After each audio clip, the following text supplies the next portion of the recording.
Chapter 1. A Terrible Secret.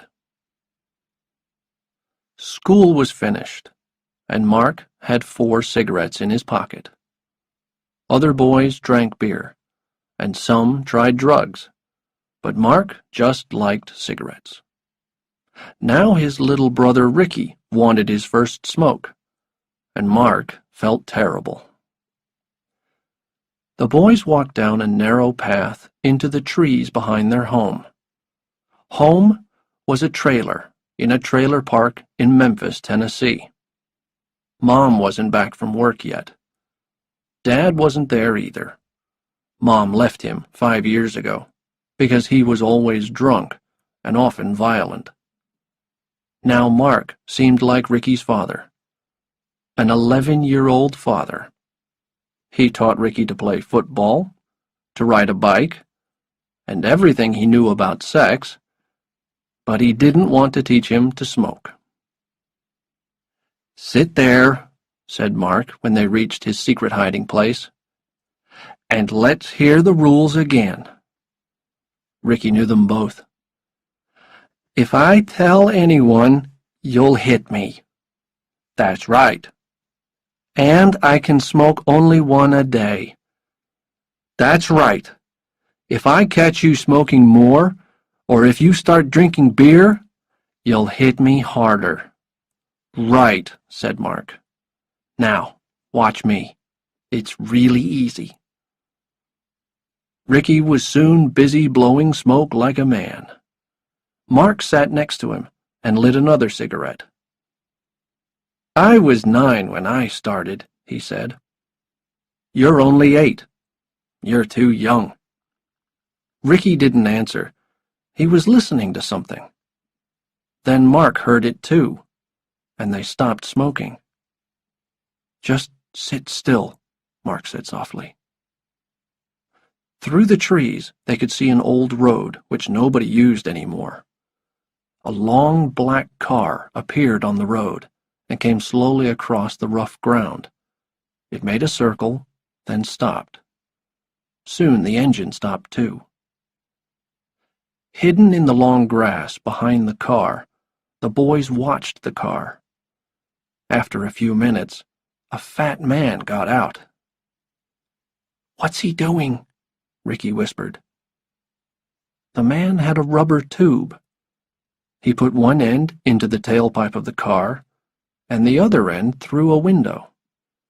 He got into the car, closed the window as tight as he could, and started the engine again. "He's trying to kill himself," said Mark. "I saw a man do it like this in a film once." "How long does it take?" "Not very long," said Mark, "but I'm going to stop him." Mark crawled to the car, pulled away the tube, and crawled back. "Quick, let's get out of here," said Ricky. Suddenly the man got out of the car again. He had a bottle of whiskey and a gun, and he was crying. "Let's get out of here," said Ricky again, urgently. Mark watched quietly. The man looked at the tube. He looked around. Then he put the tube back into the tailpipe. He got back into the car with his whiskey. "Mark, please, let's go," said Ricky, and began to cry. "I'll try one more time," said Mark. Ricky watched his brother crawl forward again, and then the man saw Mark. He fell out of the car and grabbed him. "You little—" he shouted as he hit Mark. "Get into the car!" Ricky, in shock and fear, wet himself. The man pushed Mark into the car and hit him again. Then he laughed. "My name's Jerome Clifford. Romy to my friends. What's yours?" "Mark," said Mark. Romy laughed. "Here," he said. "Take the whiskey, son. Let's die together." Mark took the bottle and pretended to drink. He smelled gas. He looked at the gun on the seat. "We'll be dead in 5 minutes," said the man. Mark looked in the mirror and saw Ricky crawling towards the back of the car. "Why are you doing this?" he asked. "Give me the whiskey," said the man. Mark looked at the man. If he gets drunk, he might go to sleep, he thought. He passed the whiskey. "It's because of the body," said the man. "It's at my house. I'm a lawyer. My client killed a senator. The FBI is looking everywhere for his body, and my client hid it in my garage. Can you believe it? Right there, under my boat." Mark smelled the air again. No gas now, thanks to Ricky. "Who's your client, Romy?" he asked. "Bury the blade," said Romy. "He's a member of the mafia in New Orleans. Now he wants to kill me because I know about the body. But he can't, because the gas will kill us first." He laughed and drank more whiskey. Soon he was drunk and asleep. Mark gently opened the car door and ran to where Ricky was hiding. "I pulled the tube out," said Ricky in a high voice. Mark lit a cigarette and watched the car. Suddenly, the door fell open, and the lawyer came out with the gun in his hand. He saw the tube and started screaming. His wild red eyes looked round for Mark, but Mark was well hidden in the long grass.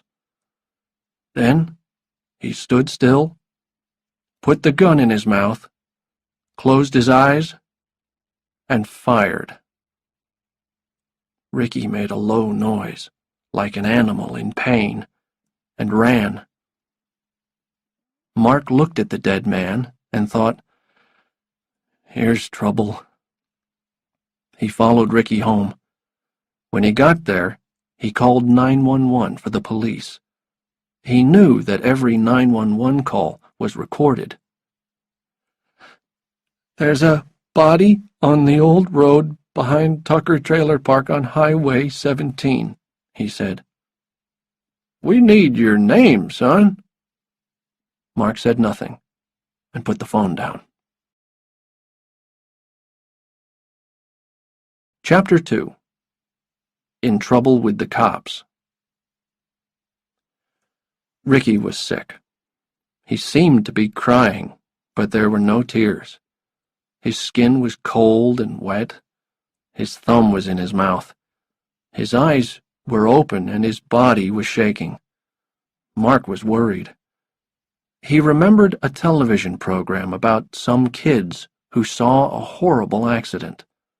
After that, their thumbs were in their mouths, like babies, for a year. "Mark," said his mother, "how did you cut your face?" Mark didn't want to lie to his mother, but he didn't want to tell her about the man with the gun either. "It's a long story, Mom," he said. Diane sighed and bit her nails. They were sitting in a small room in St. Peter's Hospital. She lit a cigarette and watched her younger son.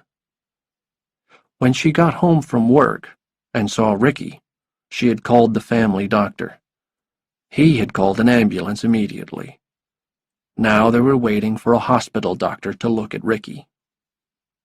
It was past supper time, and Mark was restless. He opened the door. "I'll go and get us a hamburger, Mom," he said. Mark stepped outside the room, and a hand grabbed him. He looked up into the face of a cop. "Mark Sway?" asked the cop. Mark nodded. "We've found the body," said the cop. "What body?" said Mark. Come on, Mark. We know you live in Tucker Trailer Park. You made the call, didn't you? Mark wanted to lie, but he said, "Yes, sir." "Well, Mark, let's go and get those hamburgers," said the cop, and he took Mark down to the hospital cafe. "How did you find the body, Mark?" "My brother and I were playing in the trees." "Did you take any drugs?" "No, sir." "But you were smoking," said the cop. "We found your dead cigarettes. Stay away from drugs, son." "Yes, sir." "Did you see the man before he shot himself?" "No, sir." "So you just found him dead. Have you ever seen a dead body before?" "Only on TV." The cop smiled. Kids saw everything on television these days. "What happened to your face?" he asked. "I got in a fight at school. The other kid started it." "The other kid always does. What's his name?" "You don't know him," said Mark. "Well, I might want to talk to him," said the cop. "Now tell me, why didn't you give your name to 911? "I don't know." "Come on, Mark. You must know why." "I don't know. Afraid, I guess." Mark tried to look very young and innocent. "Do you think I'm lying?" "I don't know, kid. Your story is full of holes," said the cop. "I think you were there, smoking, in the trees, and I think you saw the whole thing. That's why your brother's in shock, isn't it?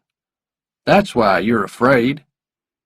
Mark's heart stopped, and his blood ran cold. He tried to seem calm. His hands were shaking, so he sat on them. Things were happening too fast. Could he go to prison? Could Ricky go mad? He needed time to think. "Eat your food now," said the cop. "We'd better get back to your mom. You can bring your Coke with you." Chapter 3. Evidence. News of Jerome Clifford's death traveled fast to the Mafia in New Orleans. His client, Barry Muldanno, was not sorry, but he was worried. Barry the Blade, or simply the Blade as he liked to be called, wore shiny suits and a lot of gold. Barry enjoyed a fast life and liked people to be afraid of him. His lawyer certainly was, and that's why he killed himself. Barry liked to spend hours on his long black hair. His face was often in the newspapers these days because of the trial. He had killed a senator, and his trial for murder was to take place in 4 weeks. Barry was not worried about the trial, because nobody could find the senator's body. Without the body, who could prove a murder? Jerome Clifford was a good mafia lawyer, but Barry had frightened him. He told Romy where the body was hidden. He told him the body was under Romy's own boat, in his own garage. What a joke. But then Romy had disappeared, and now he was dead. Barry needed a new lawyer quickly. Roy Foltrigg also knew about the death, and was already on his way to Memphis to find out more. He hated flying, so his car was fitted with phones and television and even a fax machine. He had a driver, too, so that he could work as he traveled. He hoped to arrive in Memphis by midnight. Foltrigg was a U.S. government lawyer. His job was to prove that Barry Muldanno killed the senator. But where was the body? Maybe there would be some evidence in Memphis. Maybe Clifford had known something. Said something. Another man wanted to know more about Jerome Clifford's death, too. He was a crime reporter who worked on the Memphis Press. He wanted a story for the morning newspaper, and he didn't care how he got it. Slick Moeller's real name was Alfred, but nobody knew it. Everyone called him Slick. Crime was his life. He knew everyone, talked to everyone, and never named anyone who trusted him with secrets. He often knew about a crime before the cops. He knew them all and drank coffee with them in all-night coffee bars. He had spent the morning at their head office, and now he was in St. Peter's Hospital. Slick knew there was something interesting about this death. He knew Clifford was Barry Maldondo's lawyer. He knew Roy Foltrigg was coming to town. He knew about the two boys, and that one of them was in shock. And he knew some things that Mark didn't know. Jerome Clifford had left a note which nobody could read, and there were strange fingerprints on his whiskey bottle. The FBI now controlled the case. 2 FBI detectives waited for Roy Foltrigg. One was Jason McThune, FBI Memphis, and the other was Larry Truman, FBI New Orleans. They had the dead man's car and all the other evidence. They knew someone had been in the car with Jerome Clifford because there were fingerprints on the whiskey bottle. "Whose are they?" said Truman. "Maybe the kids," said McThune. "How can we check?" "I'll get you his Coke bottle," said one of the cops. "You can check that." Chapter 4. Lawyers and FBI Men. Mark was a thinker and a worrier. When he couldn't sleep, he went for long, secret walks. It started when his mother and father were fighting. He wore dark clothes and left the trailer to move like a thief through the night. He saw lovers, and he saw crime. He learned much, but he never told. He loved to sit on the hill above the trailer park and enjoy a quiet smoke. He was glad to find peace when he got home. Now his mother and his brother were asleep in the hospital room, but Mark was still awake. He watched them sleep for 20 minutes, and then got bored. He was not afraid of strange places. He quietly covered his mother with a blanket and left the room. The hall was quiet and empty. He took the lift down to the cafe. There were 2 people at one of the tables. One was in a wheelchair. The other was offering him a white card. "My name's Gil Teal," he said with a big smile. "Did you have an accident? Maybe I can help you." The other man didn't smile. "Road accident," he said. 2 broken legs." Mark could see he was in pain. "Well," said Gil Teal, "I'm a lawyer, and maybe you have a case. Who hit you?" The other man looked at the lawyer carefully. "It was an Exxon lorry," he said. "He didn't stop at a red light." "Great," said Gil Teal. "I've got money from Exxon before. What have you got? 2 broken legs? I can get you $600,000 for that." "I talked to another lawyer today. He said he could get me $1 million. "He's lying," said Gil Teal. "Trust me. But maybe we can get more. Are you married? Have you got kids?" "3 kids," said the man. He looked tired. "Great," said Gil Teal. "For a family, we can get more. $500 a month until you get back to work. Look, choose me, and you'll get the best. I promise." "I'll think about it," said the man. "Can I call you tomorrow?" said the lawyer.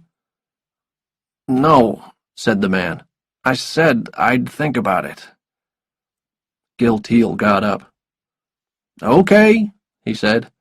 "You think about it. You've got my card." He shook hands and left.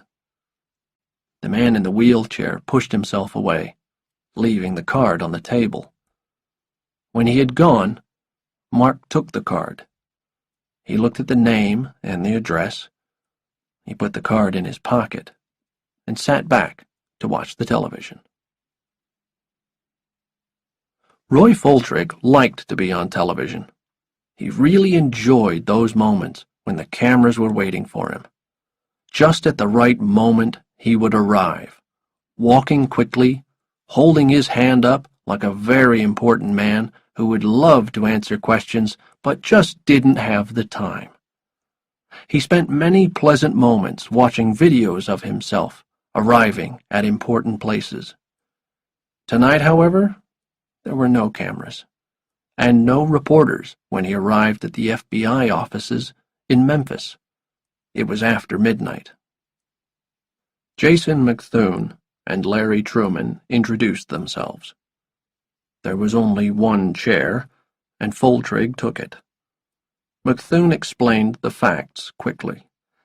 He told Foltrigg about finding the car, what was in it, the gun, the time of death, and about Mark Sway. "Mark and his younger brother found the body and told the police.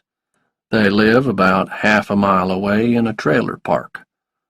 The younger kid is in hospital now. He's in shock. His mother, Diane, is with him, and Mark is there too. He's lying." "What's he lying about?" asked Foltrigg. "He says he arrived after Clifford shot himself, but we don't believe him," said McThune. "First, his fingerprints are all over the car, inside and out.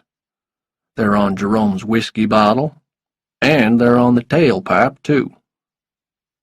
"How did you check his prints?" asked Foltrigg. "Off a bottle of Coke he drank tonight," said McThune. "Next, we found 3 cigarettes near the car.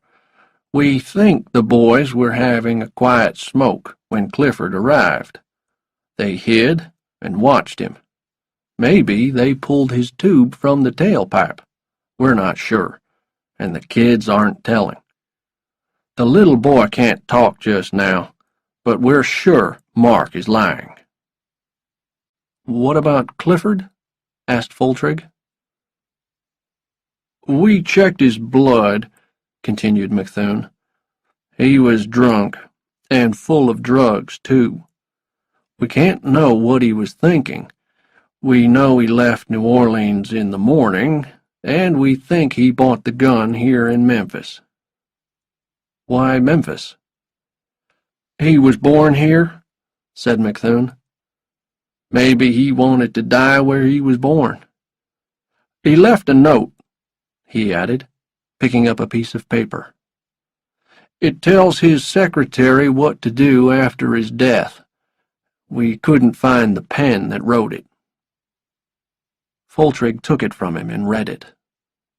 "What's this at the bottom?" he asked. "The ink is different. It says, 'Mark, where are—' but I can't read the rest." "Right," said McThune. "We can't read that bit either. We found the second pen in the car, so maybe Clifford used it there, but he was too drunk to write clearly." Foltrigg listened with his mouth open. "So what does it mean?" he asked. "There's no Mark in Clifford's family," said McThune. "We checked. So we think the note is for Mark Sway. But how did he know Mark's name unless he talked to him." "Why would the kid lie?" "Because he's afraid," said McThune. "We think he was in the car. We think he and Clifford talked about something. At some point the kid left the car, Clifford tried to add something to the note, and then shot himself." Foltrig's mouth was open again. "Maybe the kid's afraid because Clifford told him something he doesn't need to know," finished McThune.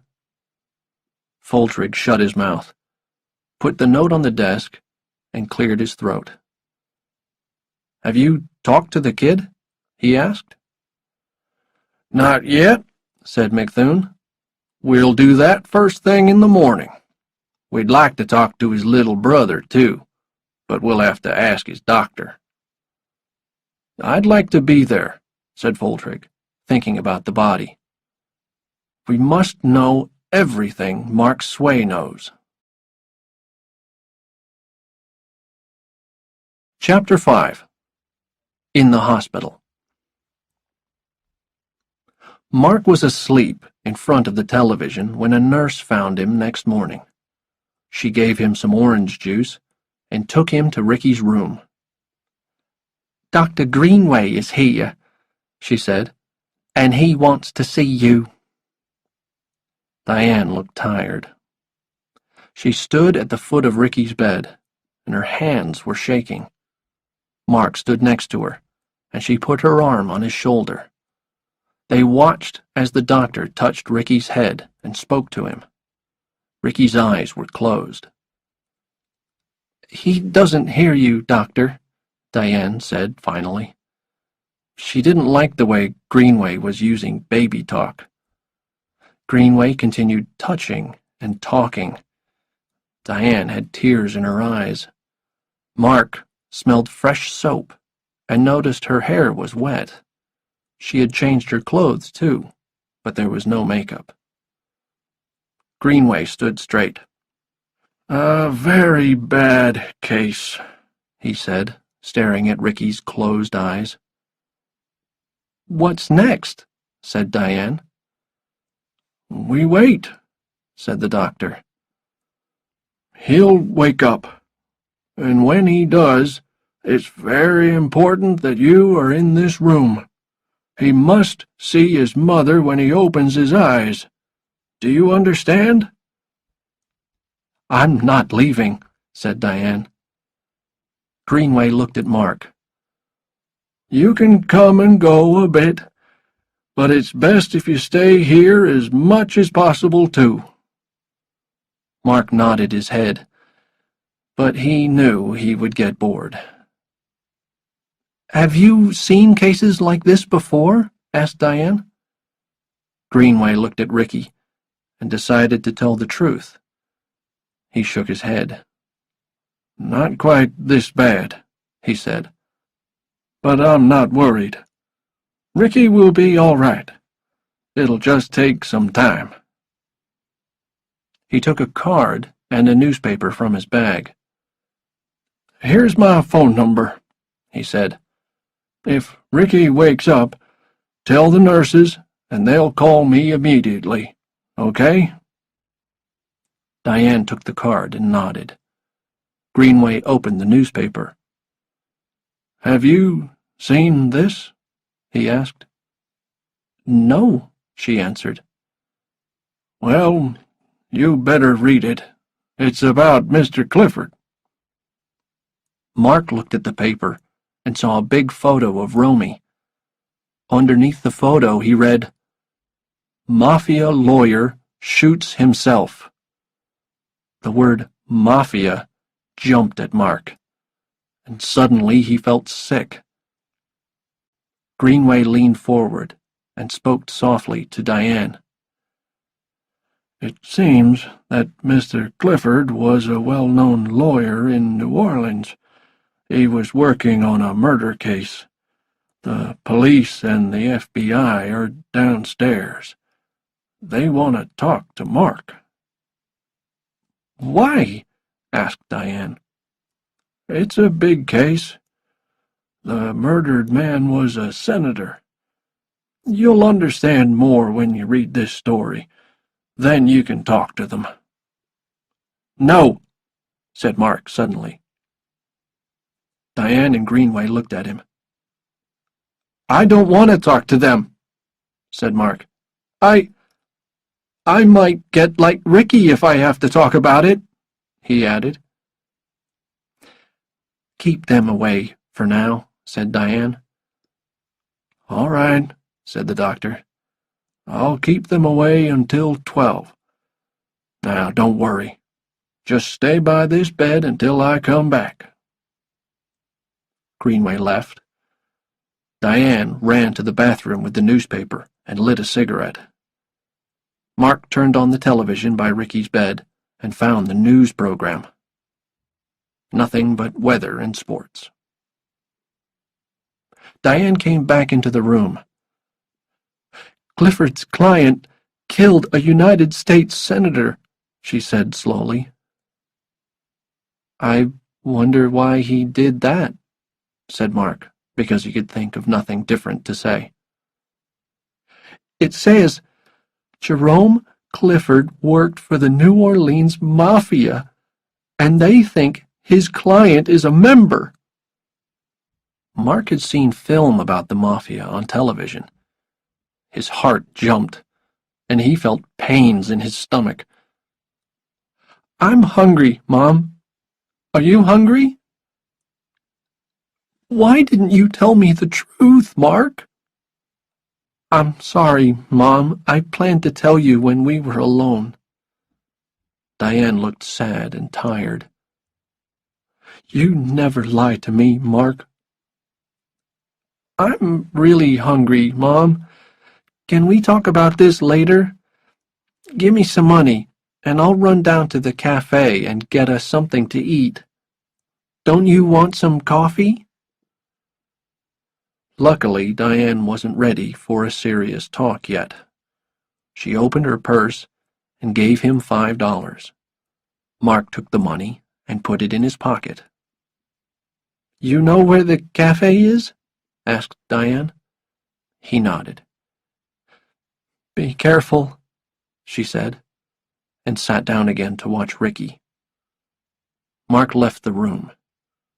He needed time to think. Chapter 6. Reggie Love. As Mark ate his breakfast in the cafe, he looked at Gil Teal's card. He knew what he needed to do. He took some coffee back to his mother and gave her a kiss. "I'm going to look around the hospital for a bit," he told her, and left the room again. He asked the nurses for a phone book and looked at the city map. Gil Teal's office was not far away. Then he went downstairs again and left the hospital by a back door. Mark walked quickly. It was Tuesday, and he was the only kid on the street. He didn't want anyone to ask why he wasn't at school. Gil Teal's building was old and very tall. He entered the lift with a crowd of others and went to the 3rd floor. When he got out, he was in a long hall with a lot of doors. He tried to walk calmly, looking at the names on the doors. They were all lawyers, but he wanted Gil Teal. At the end of the hall, he found the right door. The words, "Gil Teal, the People's Lawyer," were painted on it. 3 people waited by the door. Mark entered the office. It was crowded with sad, sick people, just like the hospital. Mr. Teal certainly had a lot of clients. "What do you want?" said someone rudely. Mark answered softly, "I'd like to see Mr. Teal." "Does he know you?" "No, ma'am." "Did you have an accident?" "No, ma'am." You're in the wrong place. Why do you need a lawyer?" "It's private," said Mark. "Look, kid, you see all these people?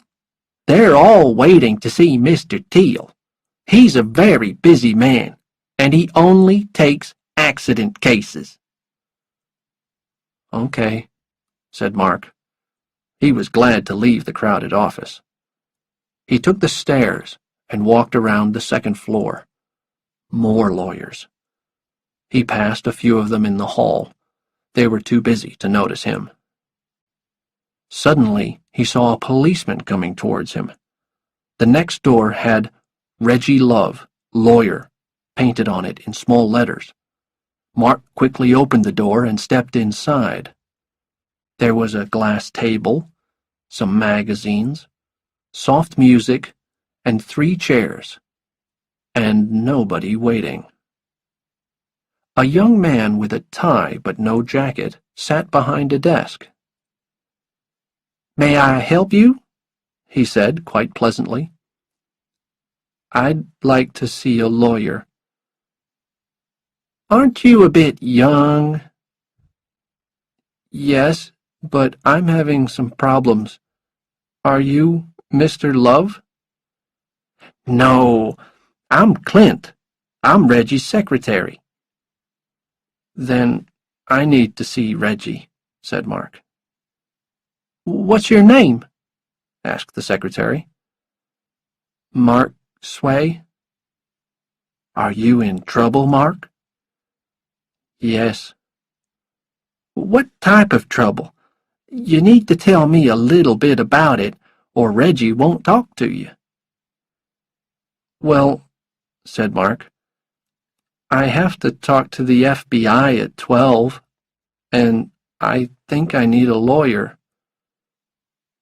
This was good enough. Clint went away for a moment, then came back. He took Mark to the lawyer's office. "This is Mark Sway," he said. "Hello, Mark," said the lawyer. "I'm Reggie Love." Mark looked at the lawyer in surprise. Reggie Love was a woman.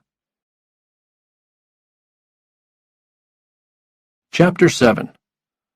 Lawyer and Client. Reggie Love was 52 years old, and had been a lawyer for only 5 years. The first thing that Mark noticed about her was her hair. It was gray and very short, shorter than his. Her eyes were green, and she wore round black glasses. Her dress was black too. She put out her hand, and Mark shook it. "Would you like something to drink?" she asked him. "No, ma'am." She crossed her legs. "Mark Sway, right? Please don't call me ma'am. I'm old enough to be your grandmother. But you can call me Reggie, okay?" "Okay." "How old are you, Mark? Tell me a little about yourself." "I'm 11. I go to school at Willow Road." "Now, why aren't you in school this morning, Mark?" "It's a long story." "Clint said that you have to meet the FBI at 12 today. Is this true?" "Yes," said Mark. "They want to ask me some questions at the hospital." "The hospital?" She took out a piece of paper and a pen. "It's part of the long story. Can I ask you something, Reggie?" It was strange calling this lady by a man's name. "Sure," she said with a smile. "If I tell you something, will you ever repeat it?" "Of course not." "Never?" "Only if you tell me I can repeat it. Talking with a lawyer is like talking to your doctor. What we say is secret and held in trust. Do you understand?" What if I tell you something that no one but me knows? I can't repeat it.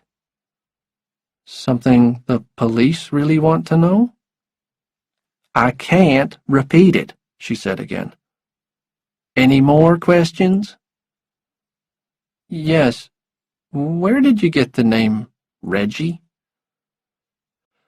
My name used to be Regina. I was married to a doctor. Then all sorts of bad things happened and my husband left me. I changed my name to Reggie and became a lawyer. My father left my mother. Oh, I'm sorry. Don't be sorry. My brother and I were really happy about it. He drank a lot and hit us. He hit Mom, too. Me and Ricky always hated him. Ricky's your brother? Yes, he's the one in hospital. What's the matter with him? It's part of the long story. Would you like to tell me this story? Mark was silent. He wasn't ready to talk yet. Are you afraid, Mark? A bit. One person is dead, one is in the hospital.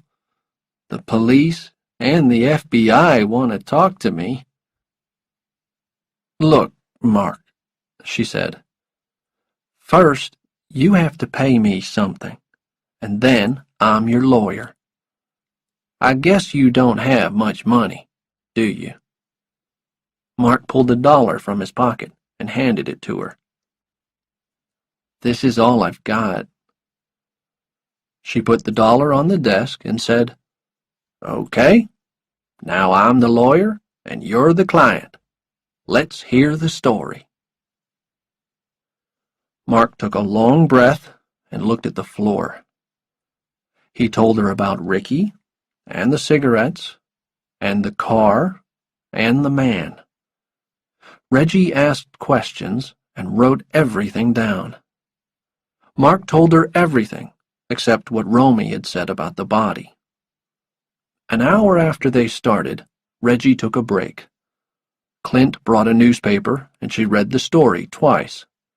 Then she read her notes again. Mark walked around the office as she read. His lawyer looked very worried, and he nearly felt sorry for her. He really liked her. He sat down again. What are you afraid of, Mark? She said at last. Lots of things. I've lied to the police, and I think they know it. My little brother's very sick because of me. I haven't told the truth to his doctor either. I don't know what to do, and that's why I'm here. What should I do? Reggie said thoughtfully. Have you told me everything? Almost. Have you lied to me? No. Do you know where the body is? I think so. I know what Jerome Clifford told me. Do you want to tell me where it is? She asked slowly. I'm not sure, said Mark. I'm afraid to tell.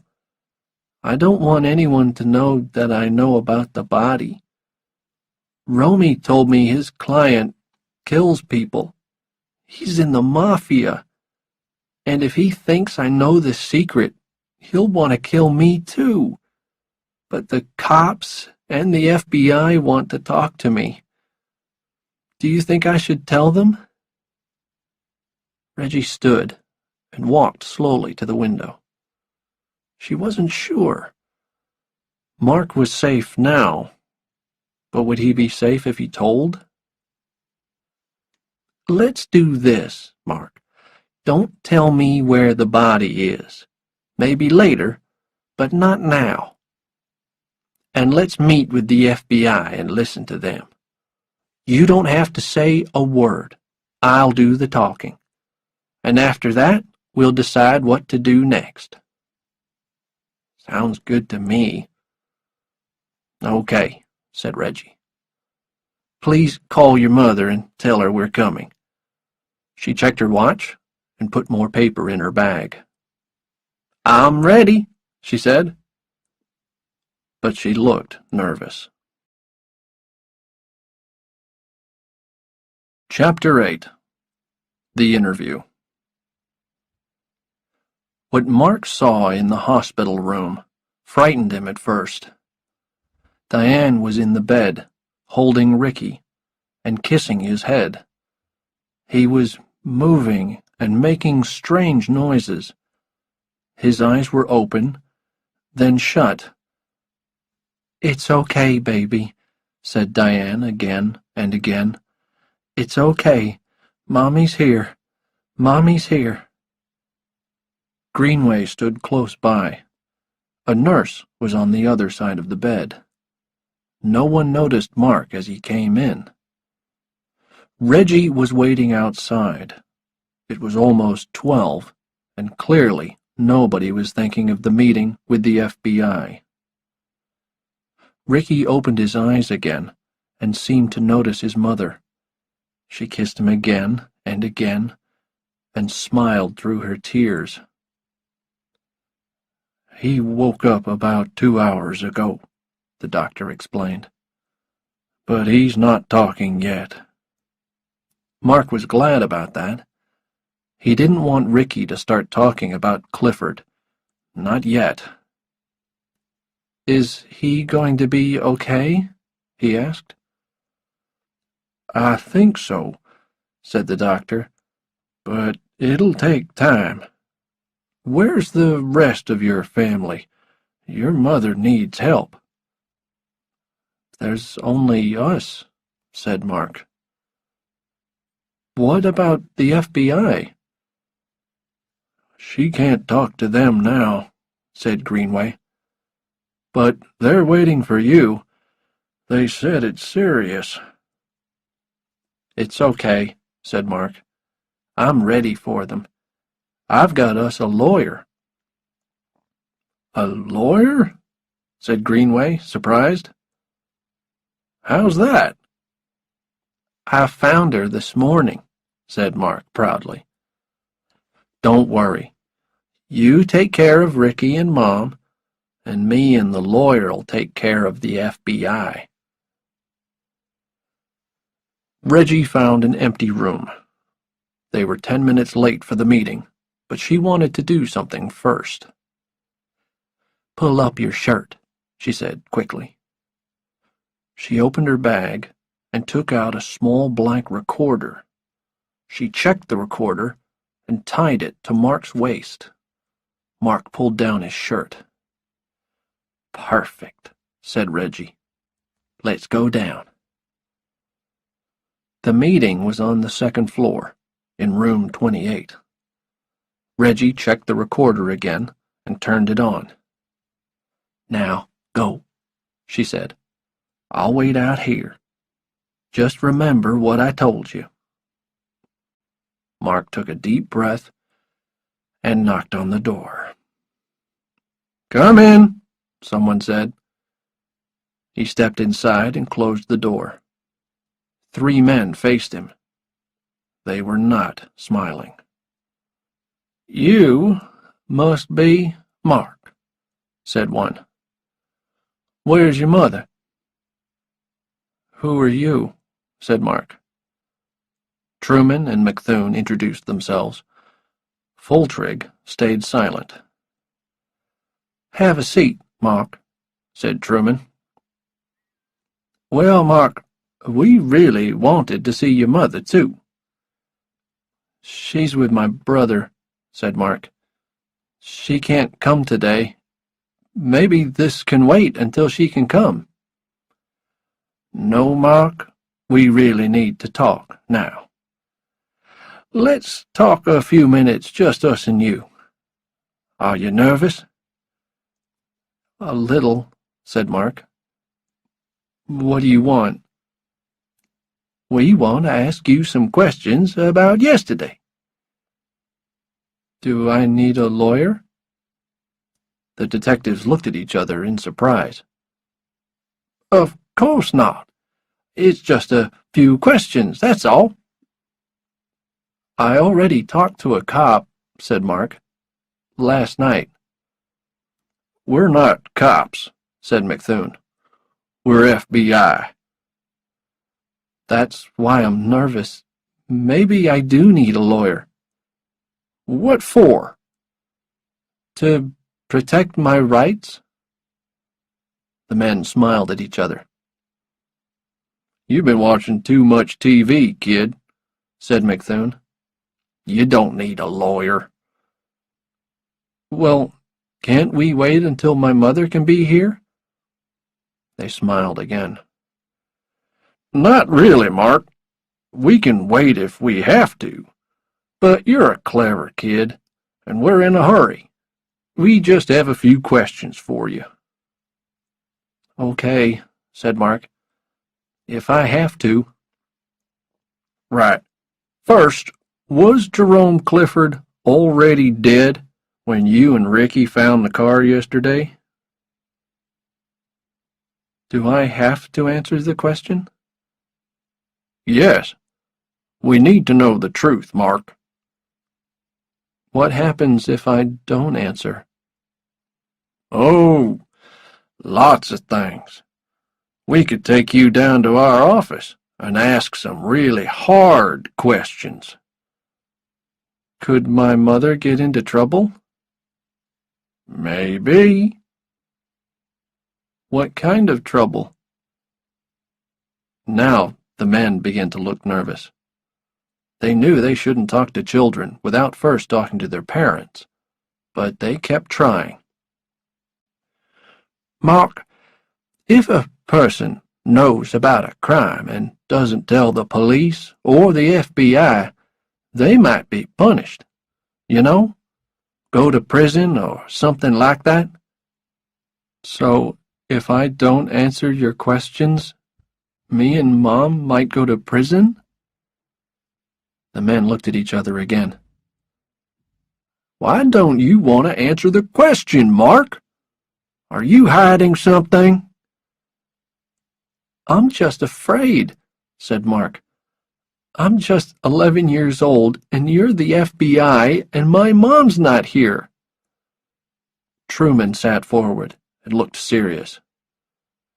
Mark, was Jerome Clifford already dead when you and Ricky found him? I need to go to the bathroom, said Mark, and got up. Okay, Mark, take 5 minutes. We'll wait. Mark left the room and closed the door behind him. The men waited patiently. They knew Mark would talk, but when the door opened again, it wasn't Mark. They stood up in surprise. Keep your seats, said the lady who walked in. Who are you? One asked rudely. We're in a meeting.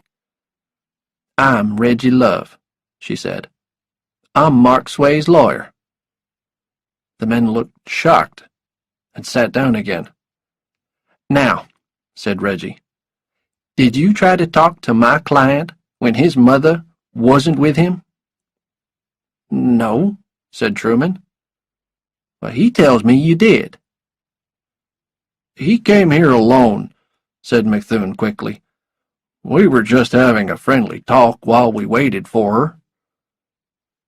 Did you tell Mark he should talk to a lawyer? We maybe joked about that, said McThune. Mark didn't ask you if he needed a lawyer? They shook their heads. Did you advise him of his rights? Well, of course not. He's not a criminal, he's just a kid. Reggie slowly opened her bag and took out the black recorder. It's all here, boys, she said. Do you want to hear it? You tried to question him without his mother present. You told him he didn't need a lawyer. You didn't tell him his rights, and you said he might go to prison." The room was silent. "Well, boys, from now on, I want the truth from you," she said. "Now tell me what you want to know from my client." They told her. "I see," said Reggie. "You boys really need the body, don't you? And you think Mark can help. Well, I'll talk to him some more, and I'll meet you in my office around 3. "Thank you, Ms. Love," said McThune politely. "It's Reggie," said Reggie. "Just call me Reggie." Chapter 9. The Reporter. Barry Muldanno was pleased with his new lawyer. He was clever, and he was quick. When the lawyer showed him a copy of the Memphis newspaper, Barry went to see his Uncle Johnny. Johnny was head of the Mafia in New Orleans, and it was time for Barry to explain a few things. First, he explained about the senator's body. Uncle Johnny was not amused. Then he explained about telling Jerome Clifford. "So what?" said Johnny. "Clifford's dead now."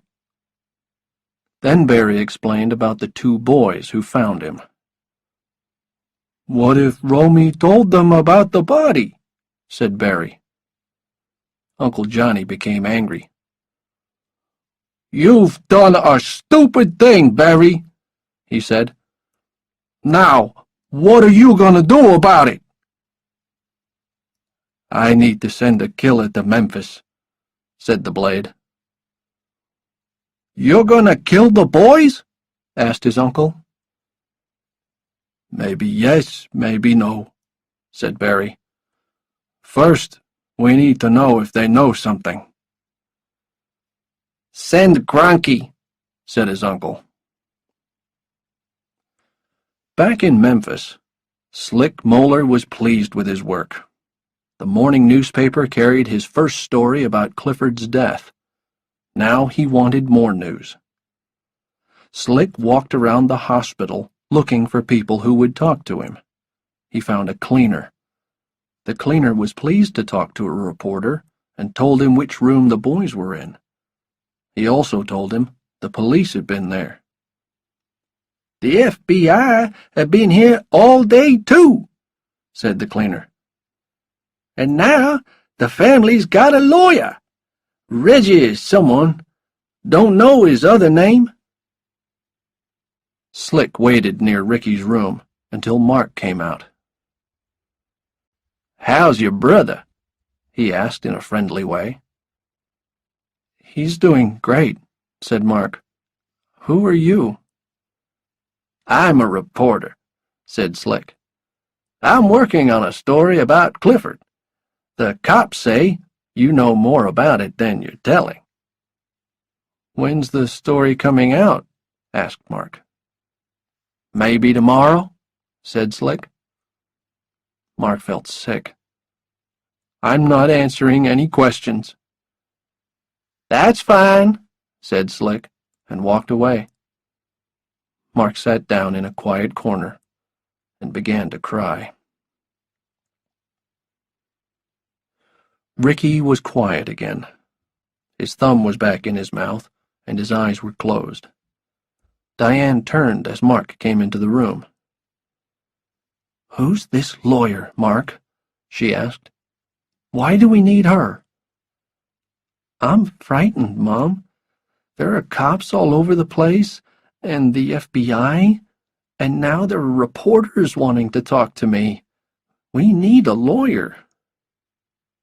"Lawyers don't work for nothing, Mark." "Don't worry, Mom. I paid her $1. "She's working for $1? She must be a great lawyer. What has she done so far?" "She met the FBI today, and she's meeting them again now. She's coming to talk to you tonight."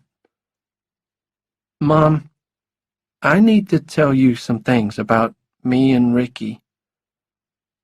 And Mark told Diane what he and Ricky had seen. That's why Ricky's in shock, said Mark. Will you explain to Dr. Greenway? It might help him to help Ricky. Okay, said Diane. You've done nothing wrong trying to help that man. But why did you lie to the doctor?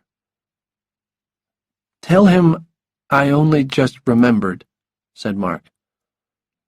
Tell him I was in shock, too, a bit like Ricky. But now I remember. I'll tell him, said Diane. Chapter 10. The Mafia Arrive. The photos in Wednesday's newspaper were from the Willow Road school book. They were a year old, but they were the best Slick could find. Under the photos were their names: Mark Sway, Ricky Sway. The story told more about Clifford's death and said Ricky was in shock at St. Peter's Hospital. The story also said a lot about Mark: how he called 911 but didn't give his name, about his fingerprints in the car, and about the FBI wanting to talk to him. "You're famous," said a nurse, giving Mark the newspaper. "What is it?" said Mark, suddenly seeing his own face. He read the story slowly. This is bad, he thought. Now the Mafia knows where to find me. Mark was on his way to the cafe for breakfast. He gave the paper back and walked to the lift. The door opened, and he stepped in. It was empty. It was still early. At floor number 8, the lift stopped, and a man stepped in. He wore a white coat and jeans. Mark didn't look at him. He was tired of meeting new people. The door closed, and suddenly the man grabbed Mark. He had a knife. He pushed his horrible face near Mark's. "Listen to me, Mark Sway," he said. "I don't know what Jerome Clifford told you, but if you repeat a single word of it, even to your lawyer, I'll kill you. And I'll kill your mother and your little brother." Gronky was doing his job well. Mark was white with fear. "I know where you live," continued the man, "and I know where you go to school. You can't escape me. Understand?" Mark's eyes were suddenly wet. He nodded. Yes, yes, yes. The lift was stopping again. "And if you tell anyone about me, I'll get you," said the man. And he disappeared. Reggie reached her office at 9. Clint made her a cup of coffee and gave her the morning newspaper. "Coffee's excellent," she said, as she opened the paper and saw Mark's picture. Suddenly, Mark himself was in the room, wet from the rain and out of breath. "What's the matter, Mark?" she asked. "How's Ricky?" "He's okay," said Mark. "Have you seen today's paper?" "I've just read it," she said. "Does it worry you?" "Of course it does." Clint came into the room with a hot drink for Mark. Mark thanked him and warmed his hands on the cup. "Are you ready to meet the FBI at 10? asked Reggie. "I'm not sure I want to talk to them." "Okay, you don't have to. You look frightened. Why?" "What would happen to me if I never told anyone what I know?" "You've told me." "Yes, but you're my lawyer, and I haven't told you everything. Not where the body is, I know, Mark. So, what happens if I never tell? Reggie had been thinking about this all night, but she still had no answer. Yesterday afternoon, when she met Foltrig, she saw that he would try everything possible to get Mark to talk. A lie could save Mark. One simple lie. But she was a lawyer, and she could not advise him to lie. Poor kid. I think they'll try to make you talk, she said at last. It's very rare, but I think the law can make you tell what you know to a judge. And if I refuse? Good question, Mark. If you were an adult, you could go to prison. I don't know what they'd do with a child, but if you lie to the judge, you could be in big trouble. If I tell the truth, I'm in bigger trouble. Why? Mark didn't answer. Mark, at the hospital last night, you told me you were ready to talk to the FBI and tell them your story. Now you've changed your mind. Why? What's happened? Mark gently put his cup on the table, covered his face, and began to cry. Until 10 o'clock, Roy Foltrig was in an excellent mood. All yesterday afternoon, his men had been finding information about Reggie Love. They knew she used to be married to a rich doctor. They knew the doctor had left her. And they knew that she had started drinking heavily and taking drugs, so the doctor was able to take her children from her. Now she had no husband, no children, and no money. And a new name. Roy Foltrig thought he could use this information against Reggie. Foltrig's job was to prove that Barry Muldanno had killed the senator. He was sure that Mark knew something that would help him. Then he would win the case and have his face on the front pages of the newspapers again. At 10 o'clock, Foltrig returned to Reggie's office, ready for the promised meeting with Mark. Clint opened the door to him. I'm sorry, Mr. Foltrig, he said. Reggie and Mark have nothing to discuss today. Foltrig shouted angrily, then left, banging the door. He went straight to the FBI office and shouted some more. I want the kid followed, he said angrily. We know Gronky's in town. He mustn't get to the kid. Watch the lawyer, too. And I want you to prepare papers to take to a judge. We're going to make Mark Sway talk. Chapter 11. Mama Love. When Reggie and Mark returned to the hospital, there were reporters everywhere. Miss Love! Miss Love! They called. Just a few questions, please. She took Mark's hand and walked faster. Is it true your client is refusing to speak to the FBI? Did your client talk to Jerome Clifford before he died? Is it true your client knows where the senator's body is? Reggie said quickly to Mark, Don't look at them and don't say a word. In room 943, Ricky was sitting on the end of the bed. Dr. Greenway told Mark to sit next to him and hold his hand. Ricky, he said, I would like to talk about the other day when you and Mark were hiding in the trees. It's okay, Ricky, said Mark. He knows we were smoking. Mom's not angry with us. I'm really cold, said Ricky. Ricky, it's very warm in here, said Dr. Greenway. Now, do you remember seeing the big black car?" "Yes," said Ricky quietly. "What did the big black car do, Ricky?" Ricky shut his eyes tightly, put his head on Mark's knee, and his thumb went into his mouth. He didn't speak another word for 24 hours. Reggie asked Diane if Mark could spend the night at her house.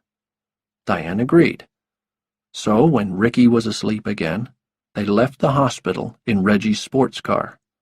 It was old, but Reggie liked to drive fast, and that was fine with Mark. Mark watched the mirror closely to see if anyone was following them. "You think Mom and Ricky are safe?" he asked. "Yes. Don't worry about them. The hospital promised to keep guards at the door. Now, I wonder what Mama Love is giving us for dinner." Mama Love was Reggie's mother. She often had young guests to dinner. Most of Reggie's work was with children. Some had family problems, some had drug problems, and some had already started a life of crime. Reggie often decided that they needed good food at Mama Love's. "Mama Love's cooking is the best," she told Mark. And it was. Mama Love was half Italian, and she cooked food the old way. Everything was fresh and smelled perfect. They spent an hour at the table, talking and eating dinner. Dinner in the trailer never took more than 10 minutes. After dinner, Mama Love showed Mark some photographs. "Reggie's children," she said. "I never see them now. One's on drugs, and the other has big money problems. Their father took them and spoiled them. Reggie felt angry at first, but she's got a new life now, and tries not to think about it." Mark's bed was comfortable, and he fell asleep quickly. But around 2 o'clock he woke up and found himself worrying about Mom and Ricky. Why was he here? His place was with them at the hospital. He got up and stood at the window, thinking about the past 2 days. It had all started on Monday, after school. Now he had missed 2 days of school. When would it all end? As Mark looked into the dark night, he suddenly noticed a small red light. A cigarette. Someone was out there, in the street, smoking a cigarette. Though he couldn't be seen, Mark held his breath. Someone was watching the house. Gronky put out his cigarette and went to his car. The kid was not going to move tonight, and he had something to do. He drove to Tucker Trailer Park. Chapter 12. Things Get Worse. 7:30 a.m. was too early for Reggie, but she had to get Mark back to Diane. Clint called before they left. "Bad news, Reggie," he said. "Mark's picture is on the front page again. Slick Moeller has written another story." When they got to the hospital, they could see the reporters waiting outside the front door. "Follow me," said Mark, and led Reggie through a side door to the kitchens and up the back stairs. "I know this hospital well now, don't I?" he said proudly. His smile dropped when he saw his mother. She was sitting in the hall with a cop next to her. She was crying hard. Mark ran to her. She grabbed him and held him tight. "Mark," she said, "our trailer burned down last night." "That's right," said the cop. "Just a few hours ago. Diane was still crying. "Everything's gone, Mark." "What started the fire?" Reggie asked. "Don't know yet," said the cop. "How's Ricky, Mom?" asked Mark. "He's okay," said Diane. "He had a good night." "Look, Mom," said Mark, "can we go inside and talk?" Diane nodded and took him into the room. When the door closed, the tiny, homeless Sway family was all alone. Foltrig had a plan. "Maybe we can get a judge to take Mark into custody. Get the law to keep him safe for us." The others looked interested. "Here are the advantages," said Foltrig. "First, it will protect Mark from the Mafia. At the same time, it will frighten Mark and make him ready to talk. We'll tell the judge we need Mark safe so he can talk in court." "If you want to do that," said McThune, "you need to see Judge Harry Roosevelt. He's the chief judge for the children's courts here in Memphis. But don't tell him you want to frighten Mark. The best way to get him to agree to custody is to show him that Mark is in danger. And if you want to get Mark into court, you will have to say he knows something that will help the Moldano case." "He knows something, all right," said Foltrig. "I'm sure of it." When Judge Harry Roosevelt became a judge 22 years ago, he was the first black judge of the Children's Court in Tennessee. He was clever, he was kind, and he was wise. When he heard about the danger to Mark Sway, he thought carefully. He didn't like to do it, but he agreed to hear Mark in court, and to take him into custody until then. He signed an order. "Take him into the children's prison," he said. "Give him a private room. Do not frighten him. I'll speak to his lawyer later today." Mark and Diane were in their room talking about the fire and all the things they had lost. They whispered because they didn't want Ricky to know about the fire yet. Ricky was awake. His eyes were open, but he was staring at the ceiling without saying a word or moving at all. There was something Mark didn't say to Diane, something that worried him. Maybe the fire wasn't an accident. Could it be another message from the man with the knife? Trailers didn't usually burn down at 4 o'clock in the morning. There was a knock at the door. Mark opened it. 2 men entered the room. "Memphis Police here. Detective Nassar and Detective Clickman. Looking for Diane Sway?" And they handed Diane some papers. "These are from the Children's Court, Miss Sway," said Nassar. "We're here to take Mark Sway into custody now, ma'am. The judge wants to see him in court this afternoon." "What?" Diane shouted at Nassar, dropping the papers. "Judge's orders," said Nassar, picking up the papers. "You can't take my son!" shouted Diane. But they could, and they did, pulling him into the hall. Diane ran after them, grabbed Mark, and screamed. Nassar held Diane, and Clickman tried to pull Mark away. Diane kicked Clickman, and there was more screaming and fighting. In the middle of all this, Ricky appeared at the door. He stared at Mark, who was held by Clickman. He stared at his mother, who was held by Nassar. Everyone stared at Ricky. His face was white, and his mouth was open. "It's okay, Mom. I'll go," said Mark. Look after Ricky. And call Reggie. Tell her to come to the prison. A lady in a uniform with Doreen on the pocket met them at the prison. She gave Nassar a paper to sign and asked Mark to empty his pockets. Everything went into a metal box. Then she took him to a small room. It wasn't too bad, but Mark felt very lonely.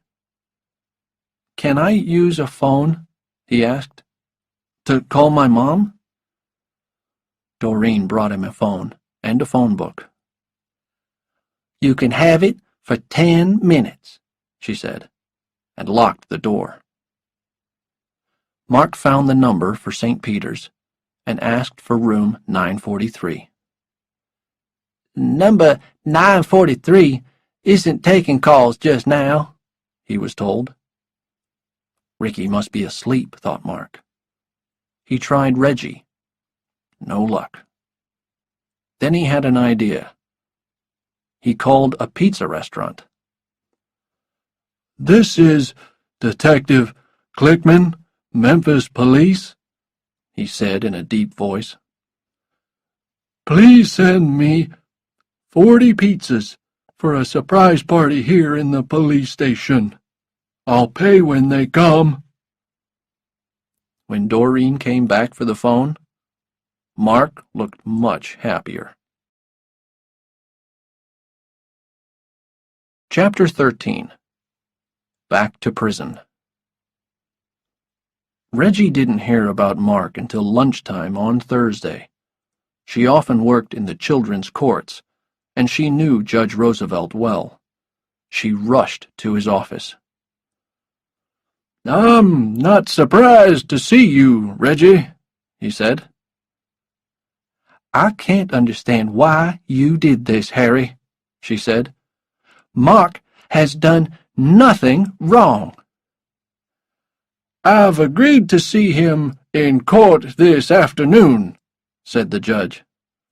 "And I'm keeping him safe until then. Wait here. I'll..."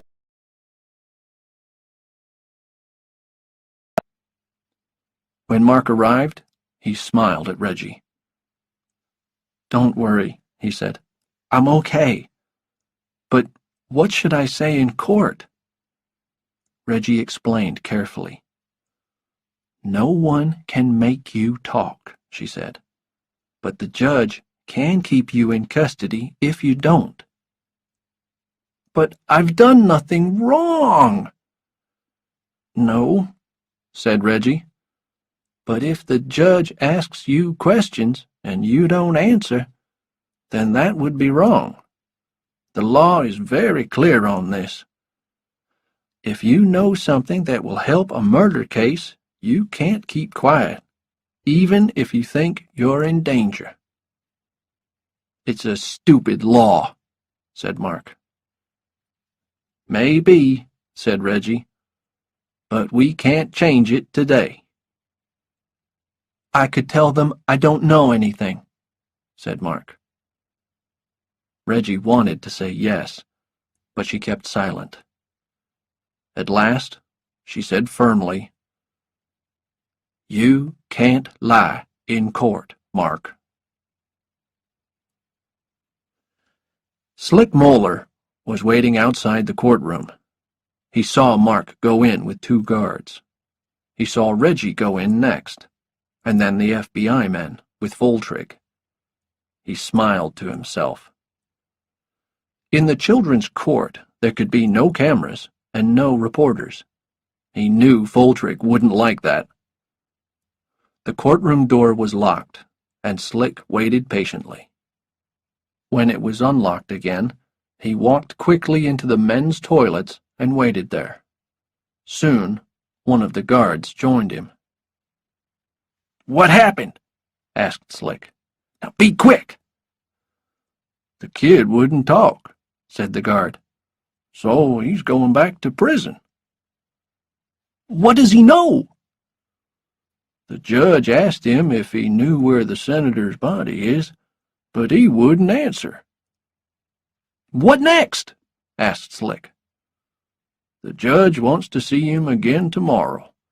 He's given him one night to change his mind." Slick passed the guard $100.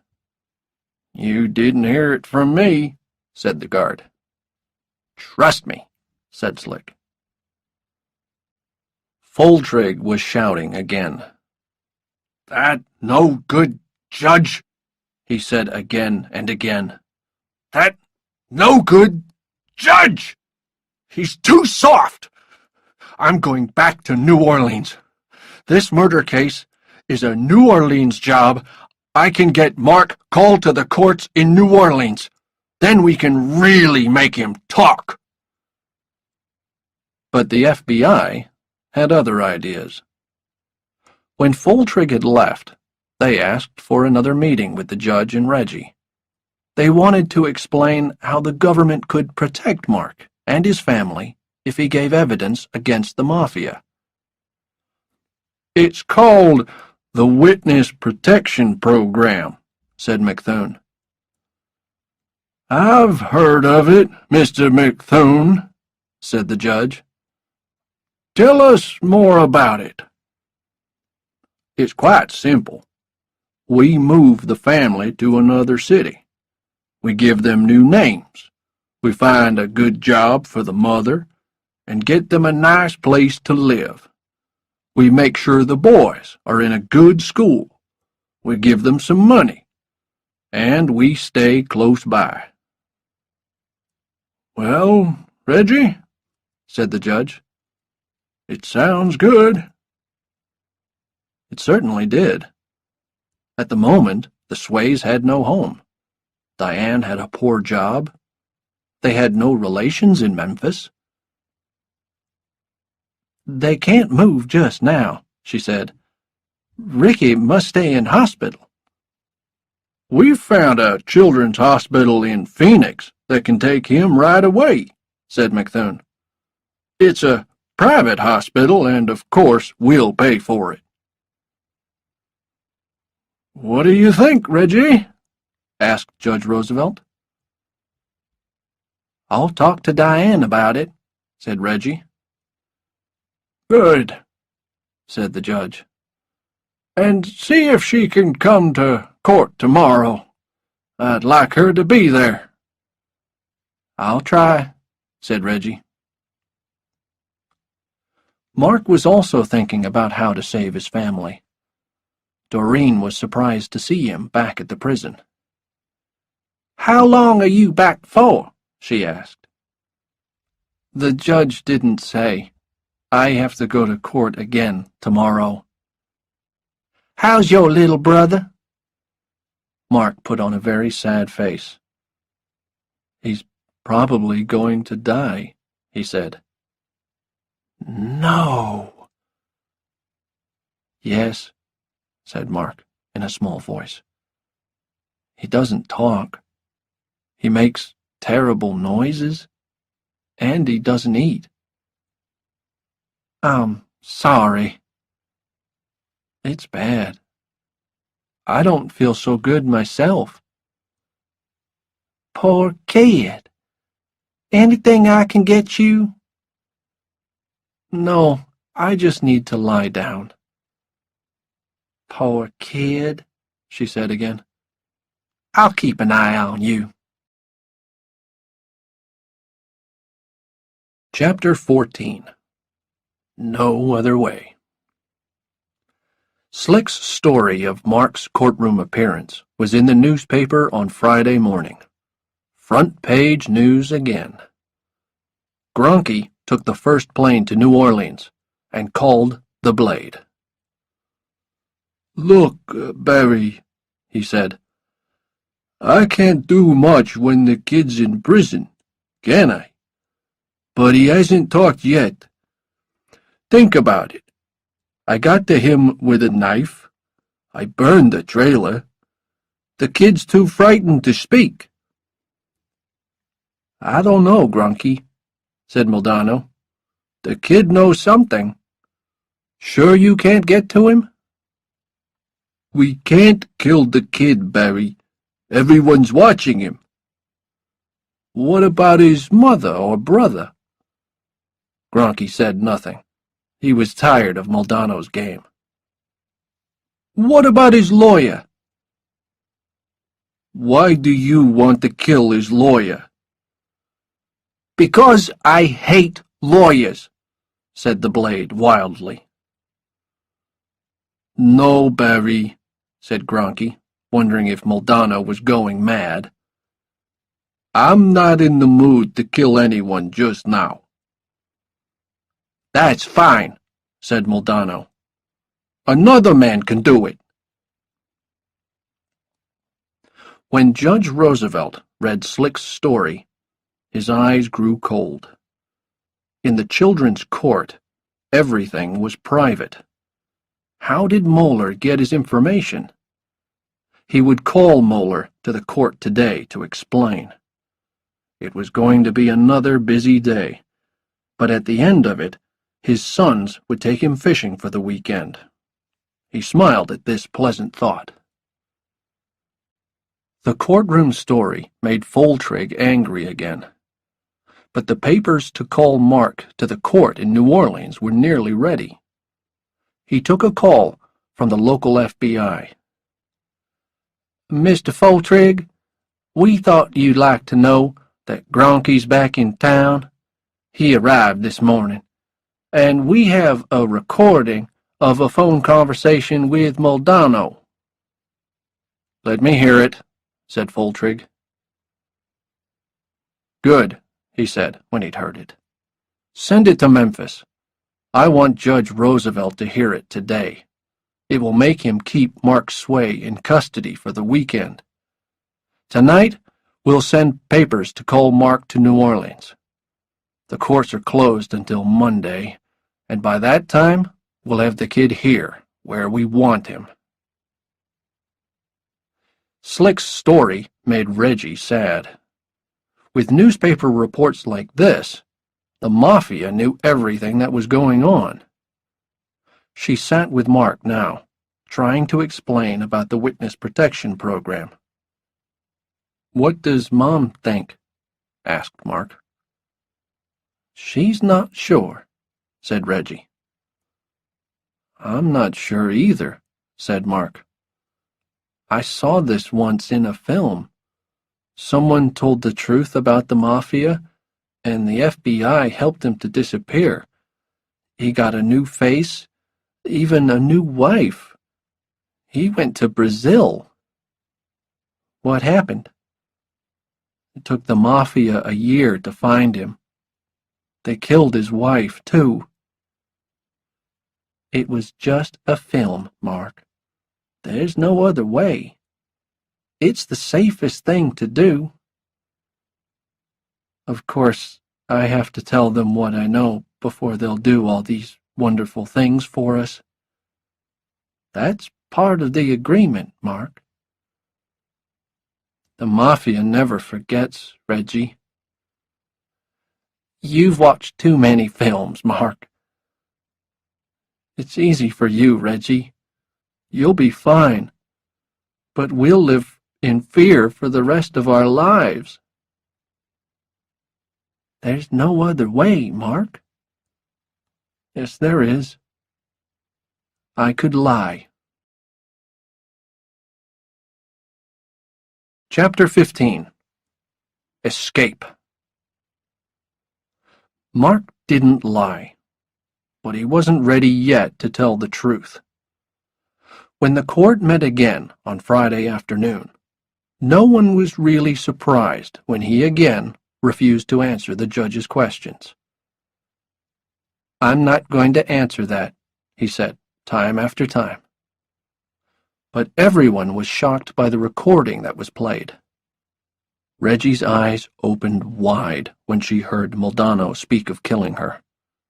The judge agreed that Mark was in great danger and returned him to custody. There was a surprise, though, when Slick Moeller came before the judge. True to his word, the reporter refused to name the person who gave him private information. Well, Mr. Moeller, said the judge, if I can send child to prison for refusing to tell what he knows. I can do the same for you." Slick knew more than anyone about crime in Memphis, but he had never been inside a prison. Now it was his turn. Back in his prison room, Mark was ready for his plan. For half an hour, he ran around his room until his heart was going very fast and his face was red and hot. When he heard Doreen's key, he lay on the floor, closed his eyes, and put his thumb in his mouth. "Mark!" shouted Doreen when she saw him. "Mark! Oh, you poor kid!" She ran from the room to get help and was back in a few seconds with another guard. "Mark was worried about this," said Doreen. "He's in shock, like his little brother. Look, his skin is all wet, and his heart is going so fast." "Stay here. I'll call an ambulance," said the other guard. "We need to get him to hospital." Everything was confused after that. Nobody wanted a boy to die in prison. When the ambulance came, the guards signed papers to send Mark to hospital, and he was taken at once to St. Peter's. More papers. There were nurses everywhere, and everyone was in a hurry. A nurse moved Mark to a bed. "Sign this," said the ambulance men. "And be quick, we have another case waiting." The nurse signed. The men left, and the nurse went to answer a phone. Mark opened his eyes and saw he was alone. He jumped off the bed and ran into a hall. Nobody noticed him. He disappeared into an empty office and found a phone. "Reggie?" he said quickly when she answered the phone. "I'm in St. Peter's. I can't talk now. Please, come and get me. Don't tell anyone. I'll be in the car park." Mark knew how to hide in the hospital. He moved quickly and quietly and found his way to the car park. When Reggie's car arrived, he climbed in and hid on the floor. "Drive, Reggie," he said. "Drive anywhere. Let's go. I'll explain later." When the nurse came back, Mark was not there. Someone's moved him, she thought, and hurried off to another job. When Foltrig's men arrived with papers to take Mark to New Orleans, they checked the prison, and then checked the hospital. Only then did people realize that he was gone. "He's what?" cried Diane. "Go find him," said McThune. But by then, Mark and Reggie were on the road. "Where are we going?" asked Reggie. "Listen, Reggie," said Mark. "I've been thinking. What if Romy told me a lie? What if the body isn't where he said? Then I'd be safe. We need to check. We need to go to New Orleans." Chapter 16. New Orleans. On Saturday, the news was out. Everyone was looking for Mark. When Barry Muldono heard, he was wild with fear. He went straight to tell his uncle. "The kid's disappeared," he said. "What's he going to do now? I need to move the body. Help me? Give me 2 men. "You're stupid, stupid, stupid," said Uncle Johnny. "I'll give you 2 men, but don't get caught." "I'll do it tonight," said Barry, "when it's dark." Reggie and Mark reached New Orleans on Saturday afternoon. They drove all night, stopping only to sleep a few hours in the car. Reggie knew it was wrong. She knew the cops and the FBI would be looking for them. They talked through the night about Memphis and Mark's life there, about his school and his friends. Then Mark said sadly, "If the body is there, I can't go back to Memphis, can I?" So they talked about the witness protection plan. Reggie still had no idea where they were going. "We have to find Clifford's house," said Mark. "The body's there? Are you crazy?" "It's there," said Mark, "under his boat in the garage." They found the house late on Saturday afternoon. The streets were quiet, so they parked the car and walked round to the back of the house. All was silent. "There's the garage," said Mark quietly. "This is crazy," said Reggie. "We'll wait until dark." Reggie looked at her watch. Midnight. They were hiding in the tall grass behind the house. She was tired and had pains in her legs. It was time to move. Slowly they crawled through the grass towards the garage. Reggie was shaking. She was afraid of snakes. Suddenly Mark stopped. "There's a light in there," he whispered. "There's someone there. Stay here, Reggie." He crawled silently to a window. There was the boat. And it was moving. He saw the shapes of 3 men. "Okay, Moldano," said one of the men. "Where do we dig?" Mark's heart was in his mouth. He crawled back to Reggie. "It's Moldano," he whispered. "They're digging up the body. What do we do now?" "Oh, no," said Reggie.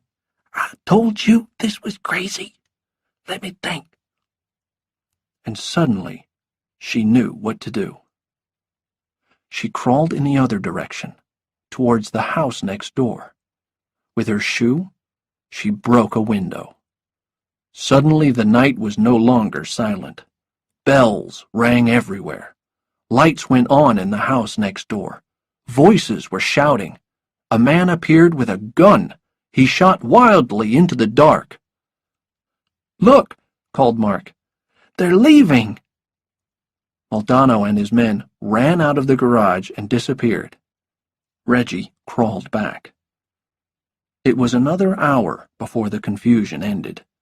Police came to the house next door. More shouting, more lights. Mark and Reggie stayed hidden behind Clifford's garage. Then all was silent again. "Come on," said Mark. "We have to look." The lock on the garage door was broken. In the dark, they moved towards the boat. Next to it, there was a hole. In the hole was a plastic bag. "We have to look," said Mark again. And they opened the bag. The horrible, dead face of the senator stared up at them. The smell was terrible. Reggie felt sick, but now they knew the truth. "Come on," she said. "I have to make a phone call." Chapter 17. Waiting. It was Sunday morning. Everyone was waiting. In Johnny's office, Moldano was waiting nervously for night to come. He would have to try again. At his home, Foltrig was waiting angrily for news of Mark. He needed him in court on Monday. At the city airport, Mark and Reggie were waiting. They were in a private room with Detective Truman of the FBI. "What time will they be here?" asked Reggie.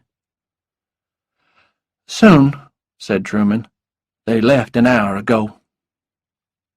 "Will they have the papers?" asked Reggie. "Sure," said Truman. "Everything you asked for." Mark was at a window, watching a jet take off. He thought he would like flying. Maybe he would be a pilot. "He's a brave kid," said Truman to Reggie. A black FBI jet landed. "Is it them?" Mark asked excitedly. The door opened, the stairs came down, and McThune appeared. He was followed by Diane, then Dr. Greenway, carrying Ricky. Truman led Mark and Reggie to meet them. Reggie watched while Mark and Diane held each other close. Then she turned to McThune. "You'll take Ricky to a hospital?" she asked. "Agreed. We have a room booked in Phoenix, a private hospital. They're waiting for Ricky." "When he's better, they can choose where to live?" "Agreed," said McThune. "It's all in the papers. I just need you and Ms. Sway to sign." "Mom," said Mark, "I've been thinking, what about Australia? They have real cowboys there. I saw it in a film once." "No more films for you, Mark," laughed Diane. "No more TV. Just books from now on." And she signed the papers. Reggie watched as Mark and Diane walked back to the plane. Suddenly, Mark turned. "Aren't you coming, Reggie?" he asked. "No, Mark, I can't." He bit his lip. "I'll never see you again, will I?" She shook her head. There were tears in her eyes. "I love you, Mark. I'll miss you." "I'll miss you too," he said, and for once he was not ashamed to cry in public. "I'll never see you again," said Mark again, almost to himself. He dried his wet eyes with the back of his hand and walked slowly to join his mother. At the top of the stairs, he turned for one last look.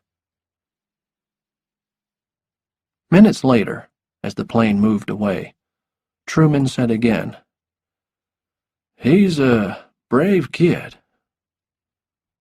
Reggie looked at the plane and said nothing. Then she turned and told him what he wanted to know. "The body is in the garage behind Jerome Clifford's house," she said. 886 East Brookline.